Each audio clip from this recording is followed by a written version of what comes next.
Today's podcast is brought to you by Progresso Talent Partners, who for more than 25 years have successfully delivered interim and permanent leadership talent to transform businesses. To hire the talent you need to enable your business to thrive, visit www.progressotalent.com today.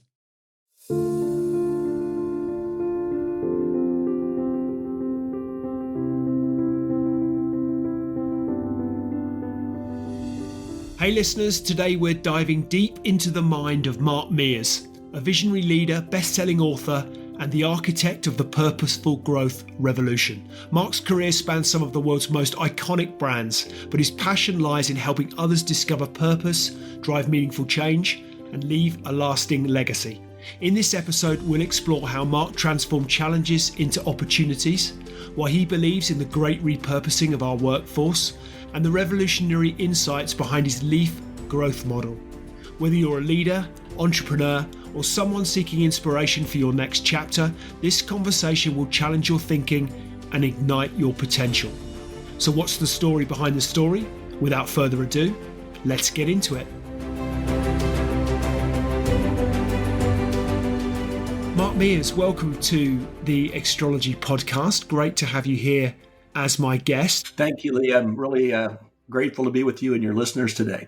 Well, for context, let's start with where we find you, because I think it's helpful for listeners to know where in the world could we find you on this fine day.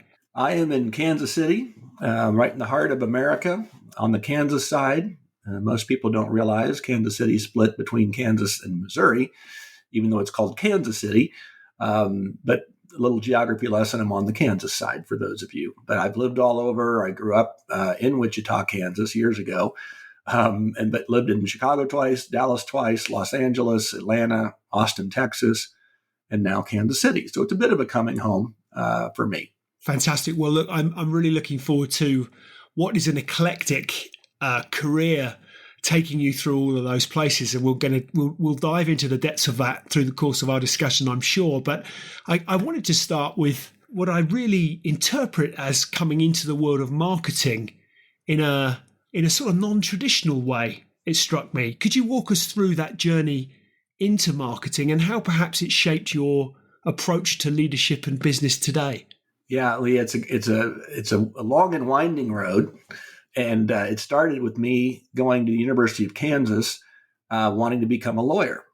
And you can't major in pre-law, so you have to figure out something else to major in that'll prepare you for law school. And I asked around, and people said, well, in law school and as a lawyer, you're going to do a lot of reading, a lot of writing, a lot of research, a lot of critical thinking, a lot of presentations. I said, okay, great. What do you think would be a good major to prepare me for that? And they said, well, KU has a wonderful school of journalism, and you're going to do all those things. And so I came into the School of Journalism, and they had kind of a news and editorial side, and then they had a marketing communications and advertising side. And I just really enjoyed what I was doing and learning. And it turned out I was pretty good, according to my grades and a professor. And Dr. Tim Bankston saw something in me I didn't see in myself. And he said, look, are you sure you want to be a lawyer? I'm like, oh, yeah, sure. I'm just doing this to prepare me for law school. He said, well, you really are good at it. And he gave me the reasons why he thought I should look into graduate school in marketing.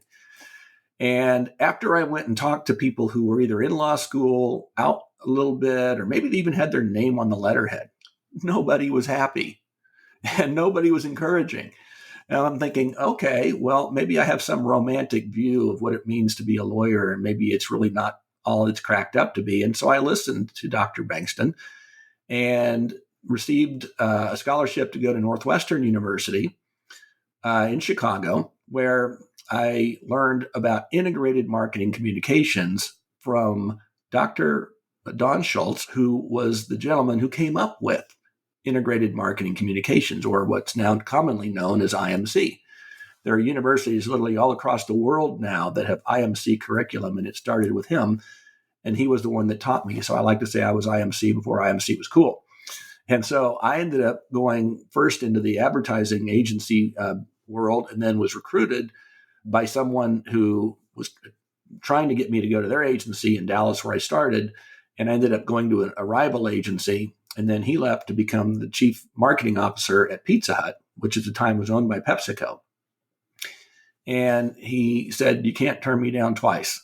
So I ended up working for him, a guy named David Novak, who rose up the ranks through PepsiCo and later became the co-founder and CEO of Yum Brands, which is Pizza Hut, KFC, and Taco Bell, when PepsiCo decided to divest the restaurant group back in the mid-90s. So I got my start in advertising. I went back and forth. I went to Leo Burnett in Chicago, where I worked on McDonald's business. I went to DDB, where I headed up the Frito-Lay business, and then went back on the marketing side, then owned my own promotional marketing company that I sold to Omnicom. So I've really had a lot of experiences, but I found that I loved building teams and building brands in that order. And so I ended up being a chief marketing officer for the Cheesecake Factory, head of sales and marketing for Universal Studios Hollywood, and a few other positions in kind of more on the restaurant and hospitality side. And so I'd say my sweet spot is retail, restaurant, hospitality, and entertainment. And there's a red thread woven throughout all of that, which is about service and hospitality and helping people have an experience that makes them feel something that's memorable, that's unique, that's differentiated, that they want to have again and again. So I'd say that really has shaped my view of marketing as building relationships and not just transactions, but this idea of relationship and community we'll be talking about more as this interview goes along, I'm sure, because that's really what I'm doing nowadays, is taking what I've learned. And I've written this book, The Purposeful Growth Revolution, 4 Ways to Grow from Leader to Legacy Builder, which is essentially how I pay it backward and relate my career experiences, observations of those I admire, with a curation of research that supports my thesis, as well as subject matter experts that can go deeper in certain areas than I can go. And that's really what I'm doing now, is using that as a foundation for consulting and speaking. And I'm even working on a pretty cool online learning platform about how you can find and fulfill your purpose in both your life and your work. You mentioned building teams, building brands as something that you found you really enjoyed, I think was the phrase that you use. What was it about building teams, building brands? Why? What was it about that you liked? Yeah, first of all, I played sports a lot, and I was on every kind of sport team you can imagine growing up. And I just loved the feeling of camaraderie and esprit de corps and, the blood, sweat, and tears that goes into forming a team that has a shared purpose. And we win together, we lose together, but we're together in the process. And so I look now at what does that mean in the working environment. It's the same thing, same dynamic, where it's like, being on a rowing team, you have all oars in the water rowing together to move straight and swiftly down the channel. And that metaphor has always stuck with me after I went to an Olympic Games in Atlanta years ago, and I watched these rowing teams, and the people were different sizes and shapes. And I'm sure some were no doubt stronger than others, but it was their alignment. It was the cadence of the coxswain and how they were able to align and row with all oars in the water rowing together. And so that boat went straight. And it's not always the ones who were the biggest or whatever. It's the ones who were aligned and worked together as a team. And so that always stuck with me. And I tried to replicate that in every brand I just mentioned.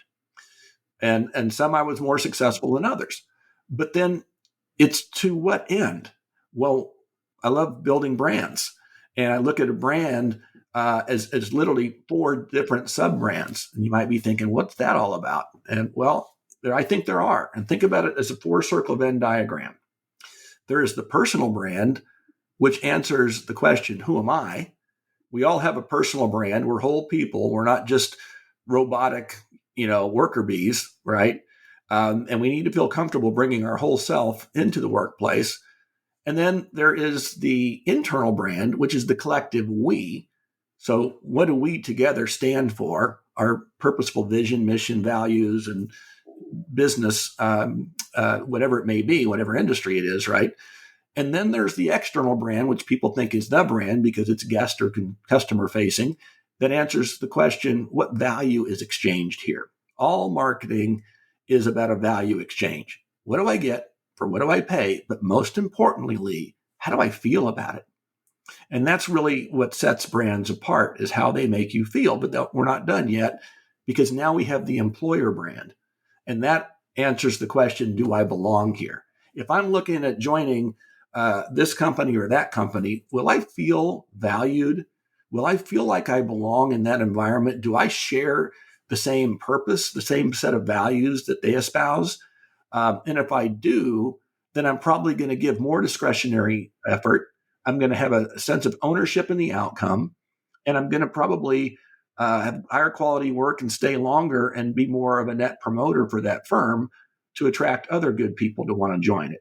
So I look at that four kind of circle Venn diagram as a model, but then I also align that with our four stakeholders.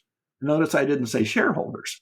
They may be in there if you're a publicly traded company or someone invests in you, but the four stakeholders are your team members, your guests or customers, or clients if you're on the B2B side, your business partners, which is anybody in your business ecosystem, and it could be shareholders or investors, but it could also be your manufacturing partners, your supplier partners, distributors, ad agencies, promo agencies, you name it, whoever's in your ecosystem that adds value to your brand.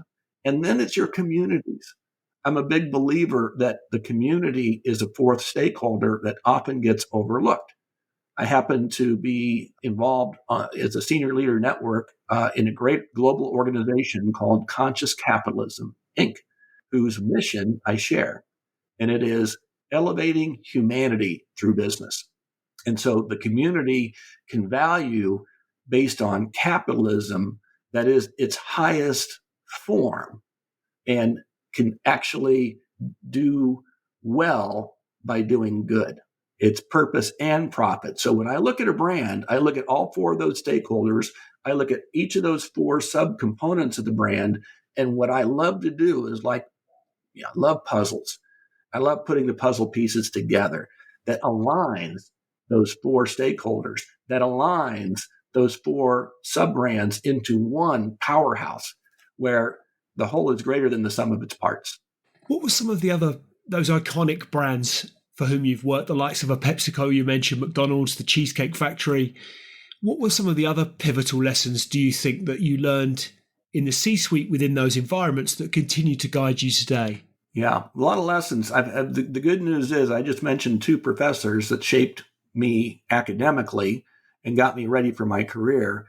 But David Novak, who I mentioned, was also a very inspirational mentor in that I learned so much from him about how big ideas drive businesses and how reward and recognition goes a long, long way.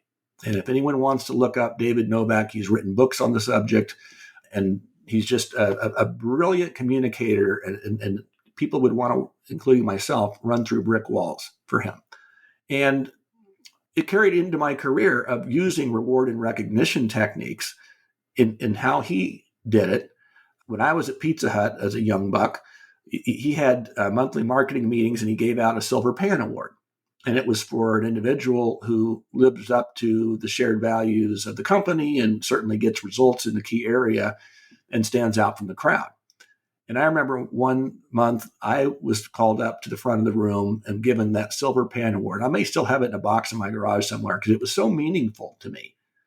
And then later, when he became the CEO of Yum Brands, he created different awards for each of the brands. So there was the Cheesehead Award for Pizza Hut, and KFC had a Rubber Chicken Award, and Taco Bell had a Sauce Packet Award. And so he would take a picture of those individuals who won, and then he'd put them up in his office until he couldn't fit them on the walls anymore. He put them on the ceiling. Until he couldn't fit them on the ceiling anymore, he put them up and down the halls outside of his office, because it was that important for him as the leader to be able to recognize and reward outstanding performance that lifts the bar higher. Now, Another mentor was David Overton, the founder and CEO and chairman of the Cheesecake Factory. What I learned from him was attention to detail. He would carry around 4 or 5 different yellow pads with ideas scribbled all over them for different aspects of the business. His whole goal was saying, we're really good, but we can be better. Everything we do can be better. And he would raise the bar of excellence. And it was just amazing to watch him, someone who had all of the notoriety. He's won every award in the restaurant category. He's got more money than he'll ever be able to spend. But every day he gets up and he says, I just try to do my best work every day. And it was just like, oh, well, it sounds so simple, but so many people in the C-suite don't have that same work ethic. They don't have that same attention to detail. And so all of that to say that I was fortunate to have wonderful mentors that helped shape and mold my leadership style. And something that I learned from a couple of others was about servant leadership. This notion of, you're not here to work for me. I never said anyone works for me. I said you work with me because we're on the same team. And I wouldn't ask you to do anything that I wouldn't do myself. And so having that humility and servant's heart allowed me to build teams where they trusted me as their leader. And I don't like, I believe words matter, and I don't like the word boss. So I've never, anyone even jokingly called me a boss, I would kind of say, please don't do that. Because a boss is a title that may be given to you, and it's on your business card, but it may not be for long if you truly act like a boss. If anyone looks at the etymology of where the word boss comes from, it comes from the slave trade in Europe years and years ago. And so I don't expect, people to think of it that way, but I do understand that people can think of someone who's bossy, right?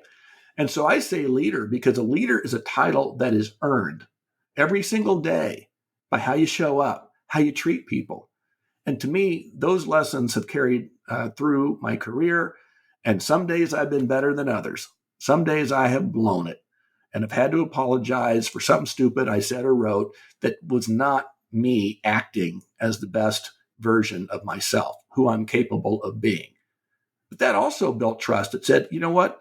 He's humble enough to admit if he's wrong or if he didn't treat someone the right way. And I learned those lessons is I don't have to be perfect. I'm not perfect. And I'm going to mess up. And I'm going to ask for grace just as I would hope someone would ask me for if it was on the other end. So tremendous lessons that I've captured in the book, as well as a new book that I'm working on, which we can talk about later. And let's talk about the purposeful growth revolution, because I think it's a bold concept, and I'm interested to understand what it was that inspired you to write the book and what therefore you hope readers will take away from it. Yeah, it's a great story of, we were joking before we started about, the weather outside. It's always darkest before the dawn. But in this case, it was true. It was February 21st, 2013. And I was the president at that time of a division of a publicly traded company. And it was about $500 million in sales, 145 locations in 24 states here in the U.S. And I was recruited from my role as Senior VP and Chief Marketing Officer from the Cheesecake Factory with 3 mandates. The brand is struggling financially, turn it around. It's down double-digit negative in sales. Research and put out a new contemporary brand positioning that can refresh the concept, and a new concept itself that could earn the right to capital and get this unit of this portfolio of other food and restaurant brands to grow. So I'm just stupid enough and confident enough, more stupid than confident maybe, that myself and my team could do those 3 things. Turn the brand around from double-digit negative sales. Well, we did. Put a new brand positioning out there that was more contemporary and youthful and would attract an audience that we really wanted versus one that had gotten a little kind of long in the tooth, and a new concept that we could put in the ground and rally this group and earn the right to capital. We did all those things within 2 years. But instead of giving us the capital that we earned and that they promised me when they recruited me, they said, the board has decided to move in a different direction. We're going to put the brand up for sale. But don't worry, Mark, you're going to lead the process. We'll give you a stay-on bonus. We'll give you a sale bonus if the sale goes through. And if it doesn't, and we don't like the offers we're getting, it'll be status quo, and you keep doing the good work you and your team are doing. But by the way, you had to sign a confidentiality agreement. You can't tell anybody. So here I am, and this is in Southern California. We lived out in Valencia, which is north and east of Los Angeles, and yet the office was in Orange County, which is south and west of downtown LA, about a 2-hour and 15-minute drive each way. So I couldn't go each way and stay at home. So Sunday night, after putting the dinner away, the kids to bed, I would drive and stay in a hotel across the street from John Wayne Airport, which is right where our corporate headquarters were. I'd work a long day Monday, Tuesday, Wednesday, and Thursday.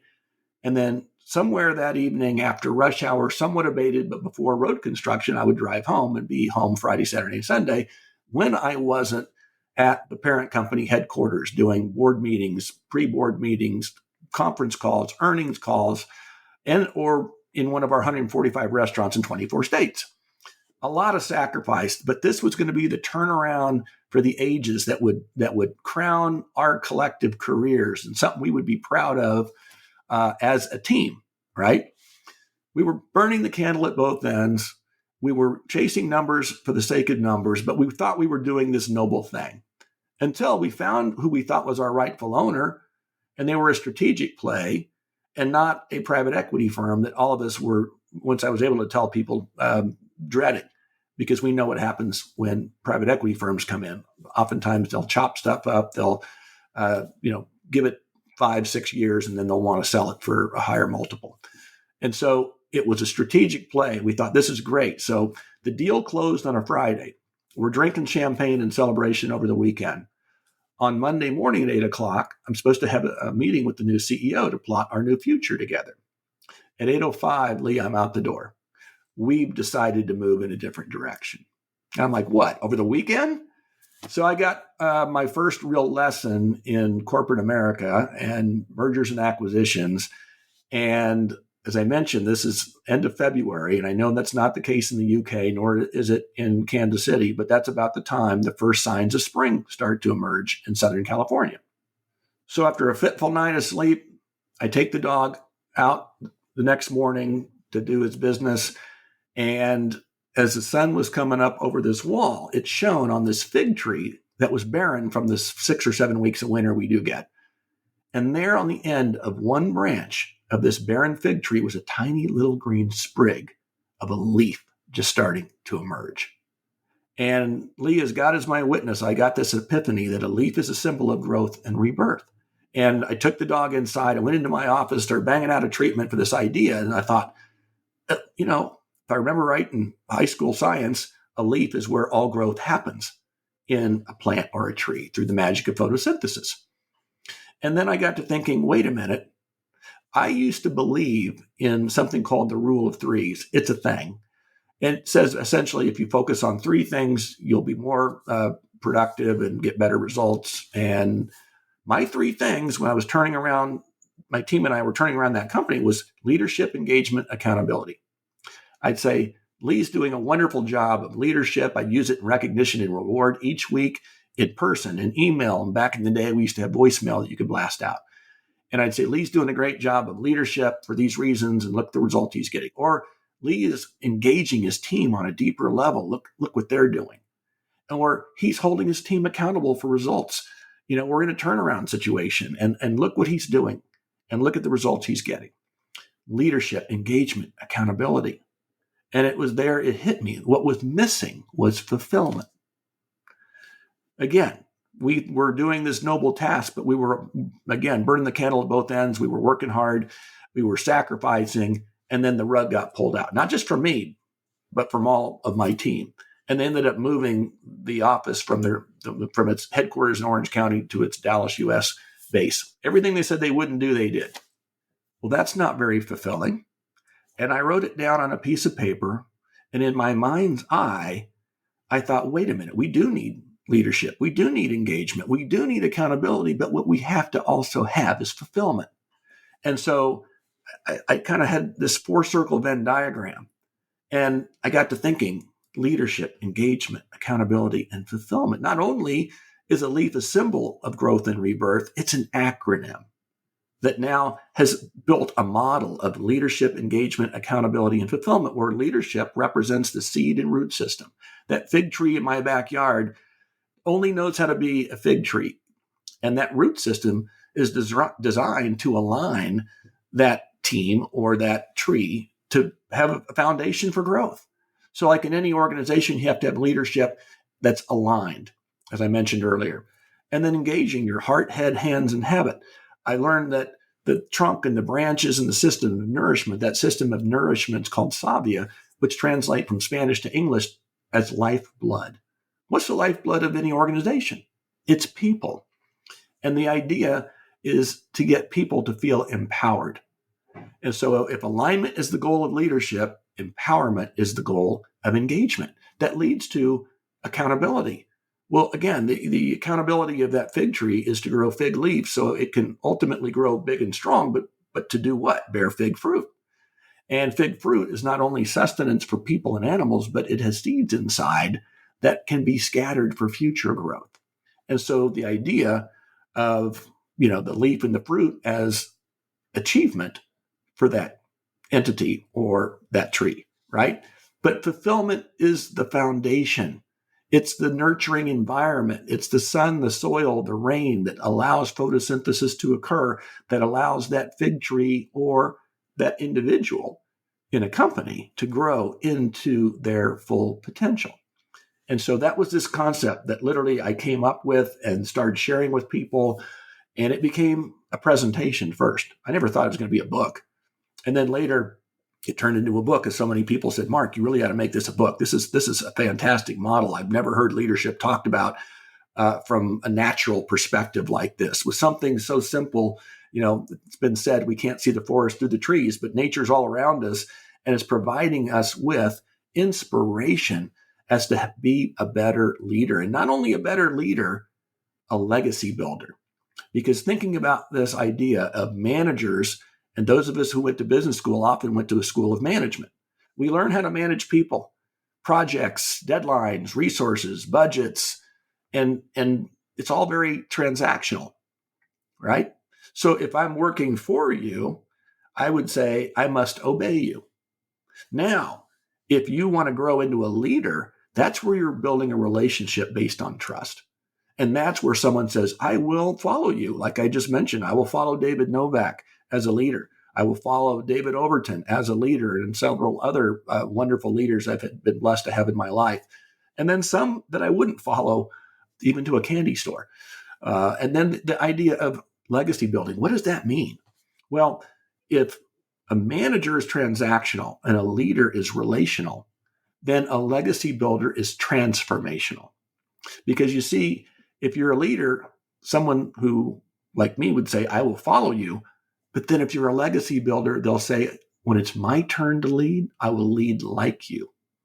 So now you're casting, if you have 4 or 5 direct reports, all of a sudden now, instead of one ripple effect with that pebble in the pond, right? We don't see the pebble once it goes below the water, right? We see the ripple effect on top. Well, now if we're able to do that 4 or 5 times, imagine exponentially more ripple effects as then they lead people who do likewise, and so on and so forth. And that's how we're going to get rid of the old command and control management style that no longer serves us. As young people today don't want to be managed and required, they want to be led and inspired. And in this new world of work, we want to transform that command and control management style into a more relational, humanistic leadership style that benefits all those stakeholders, team members, guests or customers or clients, business partners, and communities.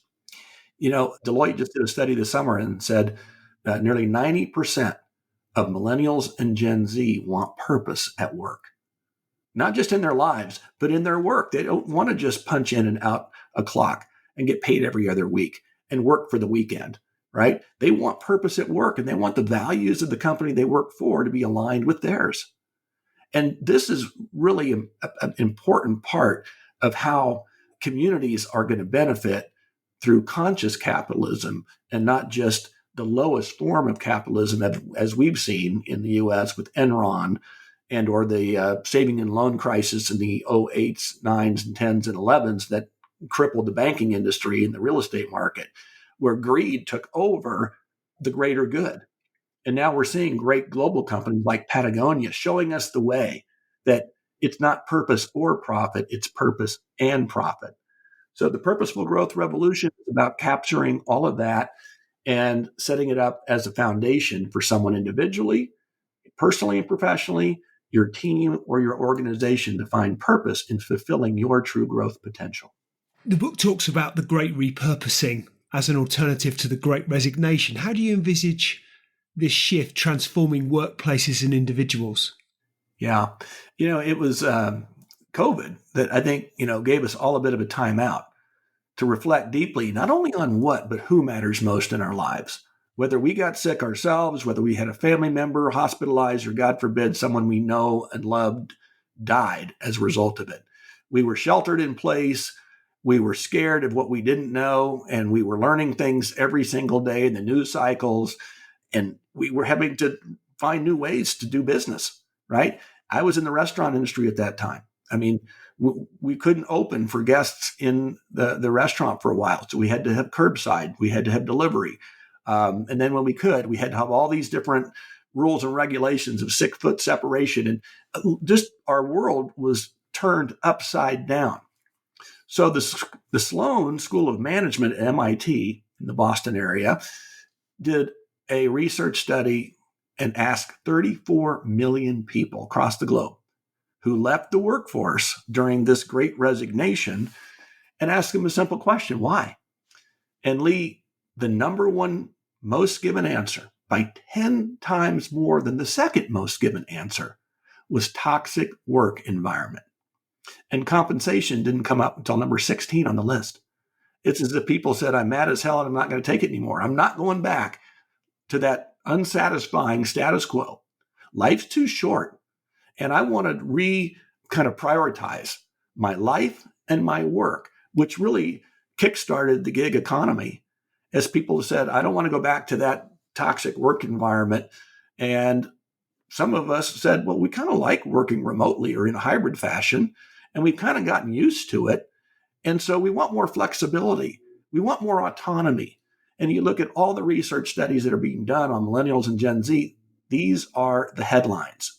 And I want to be treated as a whole person and not just as an employee. And so this sets up what I call the great repurposing. What a wonderful opportunity to reset our expectation for work. I happen to have, they'll be 27 in December, twin daughters. Both of them are twice as smart as I am. But I will tell you, their expectation of work is so much different than what I grew up in. We didn't have a choice. It was, don't bring that weak crap in here. I don't want to hear about your personal life. You don't talk about politics or religion. Just get your work done, nose to the grindstone, and come in tomorrow and do it all again. And so we didn't have an alternative, but today they do. And so they're taking it.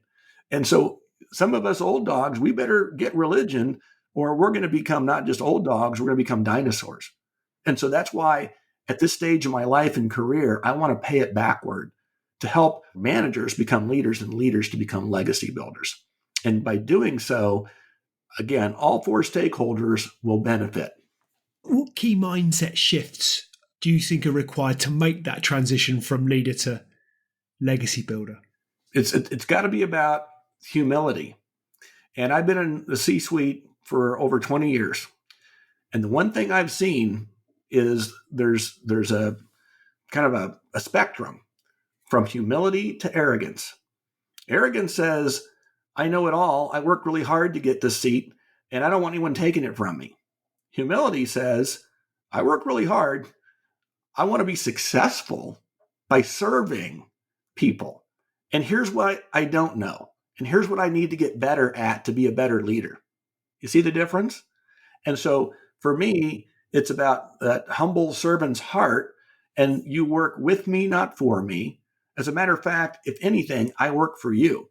My goal is to set you up for success, right? John Maxwell once said, the goal of a leader is to create other leaders, future leaders. And I believe that. And that's where that whole exponential ripple effect comes in when you become a legacy builder, right? But someone has to want to shift their mind around. It's not about me go, it's about we growth. And I have a chapter in the book that talks about the importance of teamwork and the importance of creating this virtuous cycle of reciprocity that helps to give back. And I call it paying it backwards, because when I go, I believe words matter, as I mentioned earlier. And for me, there's phrases that are often thrown out there. One of them is, pay it forward. We've heard it. There was even a bad movie in the 90s about it here in the US. But I call it paying it backward because not only am I a growth junkie, Lee, I'm a coffee junkie. I'm not going to lie to you. And I love Starbucks coffee. So when I go through the drive-through, I will pay for the car behind me. And I will get up to the counter in the window and I'll tell them, just tell them, God bless you, your debt has been paid. And then I'll drive away. I don't know them. They don't know me. And I have no idea what they may be going through. But I happen to believe that in that moment, they feel valued. And the law of reciprocity says that when someone does something nice for you, you often have a deep-seated urge to do something nice for somebody else, and oftentimes in greater measure. So imagine the ripple effect, or that car behind them or behind me paying for the car behind them, and so on and so forth. I'm told it happens. So imagine all the different people through my one simple intentional act of kindness, not random, not waiting for the Spirit to move you and doing something, but every time I go there, I do it, and I have for years, because it's a little something I can do. And we all have a little something we can do. But by paying it backward, it's the broader metaphor of saying, I want to be known for something more. And I wrote my own purpose statement. I'm like, physician, heal thyself. I got to drink my own Kool-Aid, right? And my purpose statement is, I don't want to just make money and retire. I want to make a difference and inspire. And that means making a difference in the lives of others and inspiring them to want to do likewise. And that by paying it backward helps everybody along their growth journey. What inspired the idea of paying it backward? It was the Starbucks example. It was a moment, was it? Literally, it came to you in the moment that I want to do this. I might have had it done to me once. Right. In some form. I'm sure I did. And I remembered how I felt, valued, seen, and as a fellow human being. And just a little random act at the time then became an intentional act for me as I latched onto that. And I saw the people in the window beaming. And by the way, I always call people by their name. If they don't wear a name tag, I'll ask them. And I'll talk to them as a fellow human being, not as a service worker in hospitality, but as a fellow human being. And not only do their eyes light up when I call them by name, but when I then tell them what I want to do and what I want them to say to the car behind me, every single time their face lights up, their countenance changes. And don't you know they're going to tell somebody else about what just happened at the window? And don't you know that the people in the car, sometimes there's only one, but sometimes there's many. And sometimes the bill has come up to over $20. I'm like, and they're like, are you sure you want to do this? I'm like, yep, I'm committed to doing it. And I get to thinking, wait a minute, I'm blessed to be a blessing. I get a chance to bless more people who are in that car. And exponentially, they're going to talk about it amongst themselves, maybe when they go to work or at home, and see how it fans out exponentially.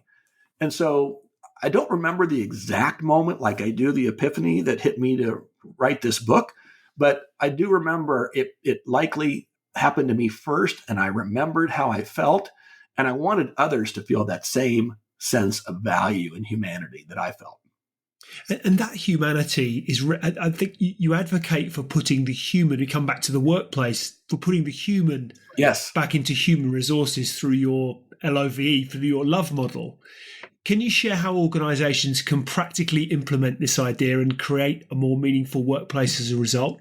Yeah, thank you for asking. That is literally the sequel to the Purposeful Growth Revolution is going to be this book about how to put the human back in human resources, which is so timely and relevant given robotics, machine learning, AI, augmented reality, virtual reality. You're seeing it everywhere, right? And I think people are feeling a little less human. But even before that, a lot of people feel like, they were an employee ID number. They really weren't able to be a whole person. And so I believe in being provocative, Lee, as you probably can tell. And I look at things that most people just say that's the way it is. And I, like a prism, I twist it to see a little different light pattern. So I think of Simon Sinek and the Start With Why movement. People want to know why you do what you do before they even care how you do it or what you do. And I bought into that for years until I really started thinking about it. And it's in the book. But I believe we should start with who, and specifically who we serve. And as whole people, I believe we have 4 realms of service. Again, that 4-circle Venn diagram model. And it's personal. We got to take care of ourselves. It's relational, those we love and those who love us. It's professional, who we serve at work, and spiritual. Whether you're a religious person or not, I think we all believe we're somewhat connected spiritually. And I believe we're connected through love. So then I got to playing with this idea. It was a LinkedIn newsletter I was writing in February, a couple of years ago, actually.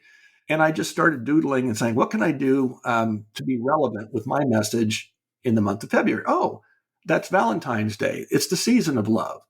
And I just wrote down the word love. And again, Lee, it hit me that it's an acronym which stands for listen, observe, value, and empower. And I got to thinking about Maslow's hierarchy of needs. And when you get above food and water and safety and sex, comes this whole idea of needing to feel seen and heard and valued. And ultimately, as we move up the pyramid to being able to be empowered to be our very best. And I got to thinking, what if we brought love into the workplace? And I don't mean the kind of love that's going to get you a quick call from HR and escorted out of the building, but this notion of treating people the way we would want to be treated, with love. So listen on a deeper, more empathetic level to create a sense of understanding and trust. The foundation of all good relationships, right? Whether it's personal or professional, we've got to trust who we're working with. And if we don't, we're likely not going to feel comfortable and vulnerable enough to share what's really on our heart, our mind. We'd have to be naive to think that people aren't going through something outside of work. It could be you're caring for an elderly parent. Maybe you've got a sick kid who needs surgery. You have no idea how you're going to pay for it. Or maybe you're having a relationship issue with your spouse or significant other, right? And so listen to what someone's saying, but also listen closely to what they're not saying and ask good questions and say, oh, I'm so sorry to hear about your mom. I know that's probably weighing a lot on your heart right now. And I know you're having to spend a lot of time caring for her, because I noticed you were coming in a little late and leaving a little early. And I was just curious, is there anything I can do to help support you? And there maybe not, but just that simple empathetic response that said, I understand you and where you're coming from, and I'm here to serve you, leads to the O, observe. We coach and encourage and even critique in real time when we truly love somebody. We don't wait for the dreaded annual performance appraisal, which I hate that word. It sounds like a piece of real estate or cattle or something. Not even quarterly, but we should do so in real time. If you observe someone and you are coaching and encouraging and mentoring and even critiquing them in real time, what you're now getting after is some of the key disengagement factors that Gallup cites in their global state of the workforce study each year.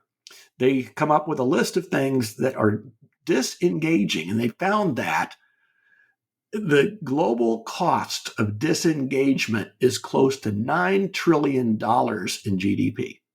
And that's going to be on the first page of my new book, because it's like, if that doesn't shock you and say, well, that's globally, that's a lot of money. What could we do?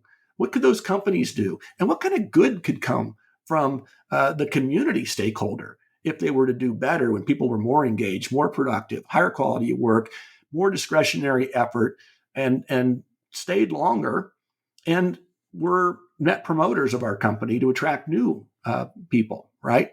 So by observing them, we're saying, hey, one of the disengagement factors is lack of clarity of what I'm supposed to be doing at work. And related to that, lack of regular feedback from my superior. How am I doing? I don't know. No one tells me. And so then I'm like, well, if no one tells me, I'm just going to kind of check out, or what the kids today are calling quiet quitting, right? And now in a hybrid work environment where we're not in the office directly working with each other, it's easier to check out, right? So you've got to listen and observe, and doing that leads to value, and value the whole person. Again, we're whole people. We're not just worker bees or lemmings jumping off a cliff or robotic automatons. We're human beings with those four realms of service: personal, relational, professional, and spiritual. And if I value you, I want to value the whole person, and not just through recognition and reward, as I cited earlier. That's important. But those are the table stakes. If I truly value you, I'm going to probably want to invest in you, right? I want to invest in your success. So let's say, Lee, you come to me and say, hey, Mark, I'm really interested in AI and where it's going, and what maybe we could do to improve productivity and job satisfaction here on our team. And I say, wow, Lee, that's really interesting. I'm going, if you're open to it, to send you to New York or the Bay Area or wherever they're having this AI symposium. And I want you to learn as much as you can about how AI can be incorporated into our workplace. I'm going to invest in you. You feel valued as more than just a worker or just a attaboy or attagirl pat on the back or some trophy at a meeting. You feel like someone is investing themselves and also investing their time in mentoring you. You know, they say time is money, and most people say, I'm too busy to do any of that. No, you can't be. You budget time to do that, because if you do that, then you take the next step, the E, empower. Now, I don't know about you, Lee, but when I learned to ride a bike, I remember getting this beautiful royal blue Schwinn Stingray bike that had a banana seat and big old handlebars and mag wheel in the back. But I had to have training wheels because I wasn't old enough yet to ride it on my own. And I'd ride around the neighborhood and tool around because I had the balance of the training wheels, right? I couldn't fall over. And then I remember one Saturday morning, my dad woke me up and said, son, it's time to take the training wheels off. Are you ready? And I said, yes. I was really excited because I wanted to be like the big kids, like my older brother and my older sister and all their friends and some of my friends who are already riding bikes. So I was like really excited, but also scared, because when you do something you haven't done before, it's natural to have fear, right? But I remember how my dad not only told me what to do, but he would hold on and walk with me and tell me in real time. And then he would say, I'm going to push you and let you go. Here's what I want you to do. Keep pedaling. Don't stop. And don't overcorrect on your handlebars because you're going to wobble and fall. And sure enough, I did. So he told me what to do, but I had to learn it for myself. But he empowered me to do something that when I did get it, I remember riding down the street and turning around and coming back. And I don't remember whose grin was bigger, myself or my dad's. But I do remember in my mind's eye, I can remember it as if it were yesterday, how that sense of freedom I felt gave me the sense of empowerment. My neighborhood got bigger. My world got bigger as I lived on that bike that summer. Imagine if we're able to transfer that same sense of freedom, autonomy, and empowerment into the workplace among our team members. So listen, observe, value, and empower. By bringing love into the workplace, you're going to strengthen relationships with your team members. They're going to give you their very best, and they're going to feel like they belong. And why is belonging so important? Well, I said words matter, right? Culture is a word that's out there a lot, and I think it's overused and sometimes misunderstood. Because as I think back to what culture might mean, it might be a place someone feels they're merely a part of. And that's not bad, but a community is a place someone feels they belong in. You see the difference? That sense of belonging is a powerful word. It's a powerful feeling because you think of the DEI, diversity, equity, inclusion. Well, let's break that down. Diversity gets us in the door. That's great. Equity gives us an equal voice. Better yet, inclusion gets us a seat at the table. Hallelujah. But if we don't feel like we belong, we're likely not going to feel vulnerable enough to give of our very best, right? And so who wins? If someone gets to that seat and has that equal voice and has that opportunity to contribute, and they swallow their whistle, as we say here in the U.S., they don't feel safe psychologically enough to put themselves out there for fear that maybe they'll say something dumb, or maybe it'll boomerang back on them and someone will figure out that maybe they shouldn't be in the room, right? So who wins? Nobody wins. We don't get the best out of that person, and that person doesn't get the best out of the team. And so it's a lose-lose proposition. So I look at diversity different than most people. Most people think it's a box to check, and it's based on what I call outward diversity. It's our gender, it's our color of our skin, or political bent, or religious bent, or sexual orientation or preference, or all those outward things. Well, that's important on one level because it provides us with the basis of the lived experience of that individual. But the key is what I call inner diversity or inward diversity, which is how you think and then ultimately how you contribute to the benefit of the team. It's almost like a yin yang symbol. You've got the benefit of outward diversity that gives us the background of where someone's coming from. So we value the lived experience they have that may be totally different than ours. But then also that inward diversity that says, hey, they sparked a thought. Maybe it wasn't the best idea, but they may have sparked the rest of the team to build on it. And before you know it, the team has come up with a brilliant idea or a solution to a problem. You see that? But it comes from that sense of belonging. So I don't like the word culture. I like the word community that creates that sense of belonging where someone feels valued. And that word feeling is important, Lee, because I don't care what vocation you may be in, what industry, until the robots or zombies or ChatGPT comes and takes us away, we're all in the people business. And if we're in the people business, we have to be in the feelings business. Because as the great American poet laureate Maya Angelou once said, I've learned that people will forget what you've done, they'll forget what you've said, but they'll never forget how you made them feel. So the way I look at it is words lead to intentions, intentions lead to actions, and actions result in feelings. And to me, that makes all the difference. How do you envisage the workplace evolving, given the report to which you referred earlier, for example, with the Gen Z focus around purpose and wanting to feel part of something big? How do you envisage the workplace evolving over the next decade, given that shift? Well, I think it's got to, and again, I don't like the word evolve because it makes it sound like things are just going to happen the way they're going to happen.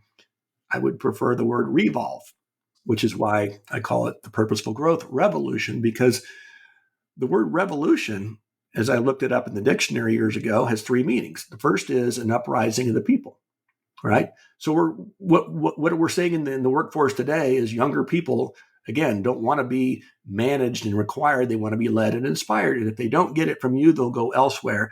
And if they don't get it elsewhere, they'll go into business for themselves, right? So an uprising of the people.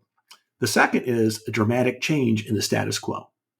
Do you think we've had a dramatic change in the status quo post-COVID and with this new world of work where you have remote and hybrid instead of everybody went into the office unless you worked in some sales team and you flew in for meetings or whatever? But it's changed, and technology has changed so much, as we've just talked about. And the third definition is one object encircling or orbiting around another. And to me, that object is purpose.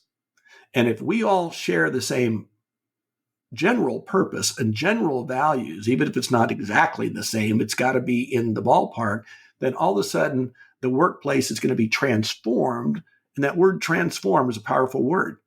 It's a revolution that needs to occur. It can't just be evolution. When you think about COVID, and I think trends were moving in this direction before COVID, but it's almost like COVID, put them all in a microwave and turned it up on high. And we may have seen the outcome and what we're experiencing today, who knows, 5 or 6, 7, 8, 10 years before it might have happened if it evolved on its own. What advice, therefore, would you give, given what you've described, what advice would you give to emerging leaders who are navigating that post-pandemic world to which you reference and in many ways redefining success for themselves? I'd say the advice is curiosity. There was a great movie somewhere in the 90s, I think, called Glengarry Glen Ross. Yeah. And it had Jack Lemmon and several really great actors, including Alec Baldwin, who served as the leader of what was a kind of a real estate prospecting firm where they would dial for dollars. And it was all about, he went into a meeting one day and he got up on the dry erase board. And he wrote the word or the letters ABC. And he said, ABC stands for always be closing, right? And I turned that around and said, oh, okay, it's great for sales. But for me, a leader has to be curious. So for me, the ABC, I changed the C to always be curious. Ask good questions. Learn about what makes people tick. Okay, so we talk about listening, observing, valuing, empowering. You got to be curious about someone. And you got to be curious as to how you can make the workplace better. And you have to ask good questions and look for best practices. Who's doing it well? And who can I learn from? As I'm in this leadership position, it's an honor. It's not just a title. It is actually, though, a responsibility, an accountability. And so how can I be curious enough to learn how I could do my best job in leading this team or this brand to grow into its full and rightful potential? So, Mark, what does success look like to you at this stage of your career, and what legacy do you hope to leave? Yeah, great question. And for me, again, legacy is a powerful word. And most people think of legacy, they think of bequeathing something of value to a loved one after you're dead and buried. I look at legacy as being a living legacy. You're in the UK, I'm here in the US. I don't care what our time zone is or, whatever differences we may have. The one thing I do know, and I don't know much, Lee, but I do know that all of us have 24 hours in a given day. Not one of us has a minute more or a minute less. So for me, the idea of living legacy is how do I use every single day to help make people better?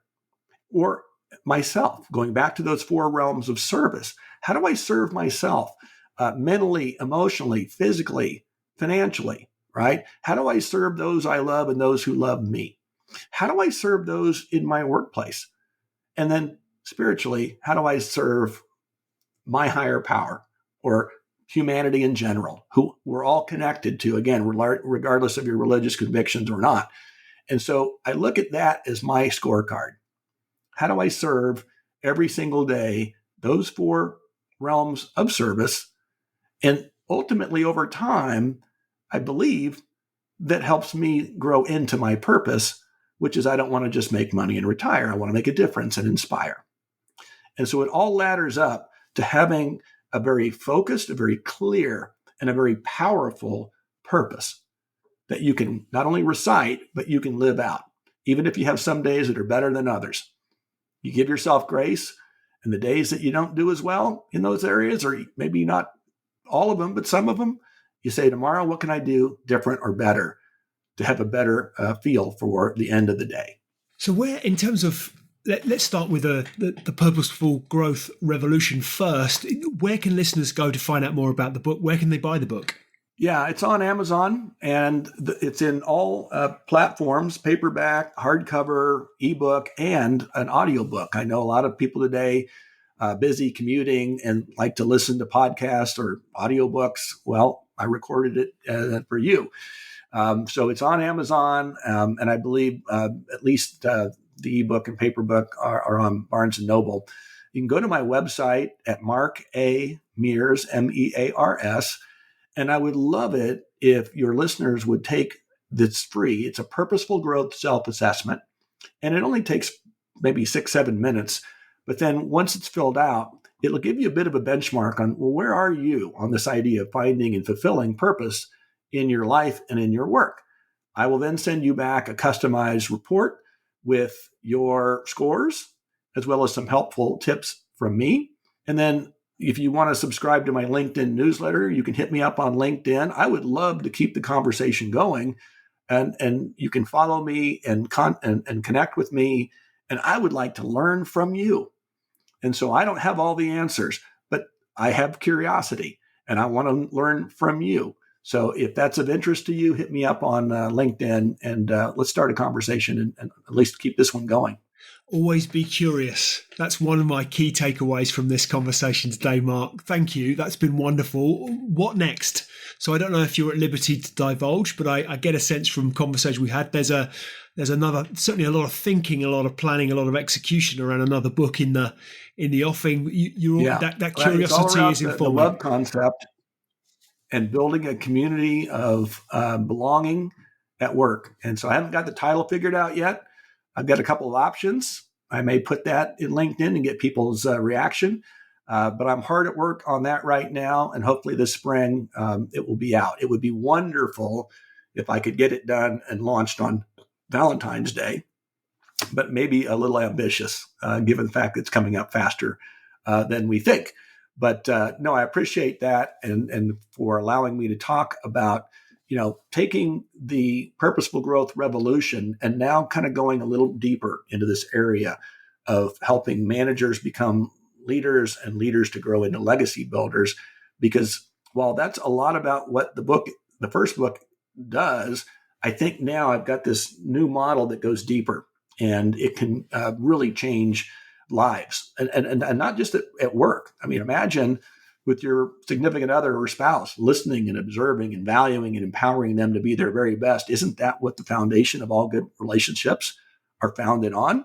But so often we lose sight of some of those, and we have to be curious as we're listening and observing and curious as to how we can express the value of those we love on a deeper level. And how do we help them by empowering them to grow into their full potential?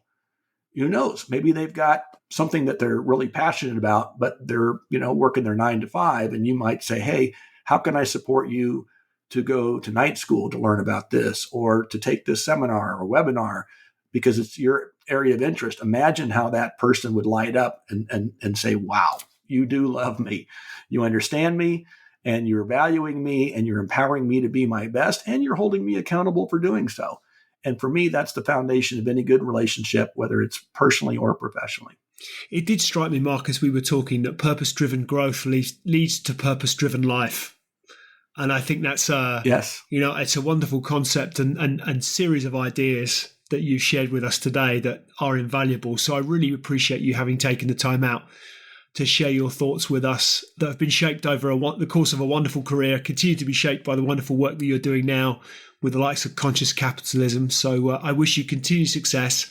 I look forward to continuing the conversation, and love to have you back in the future. Once the next book is done, maybe that's something we can come on and we can talk about the love model and all of the, it's a wonderful idea. So I thank you for your time. Really appreciate it. And I wish you continued success. Hey, thank you for the platform, Lee. I really appreciate it. It was a joy meeting you and conversing with you. And I pray that your listeners derive value in whatever way that will help them grow into purposeful leaders. Fantastic. Mark Mears, thank you very much. My pleasure. Thank you for joining us on this episode of Extrology. If you've enjoyed the show, please rate us, leave a review, and don't forget to subscribe wherever you listen to your podcasts. We're also on YouTube. Just search Extrology and hit subscribe for more thought-provoking content. And while you're at it, follow us on Instagram, TikTok, and LinkedIn to stay connected. Simply search Extrology on your platform of choice. For even more insights, head over to extrology.com and sign up for our weekly newsletter. Join us next time as we continue to uncover the stories that inspire purpose and spark meaningful change. See you next time.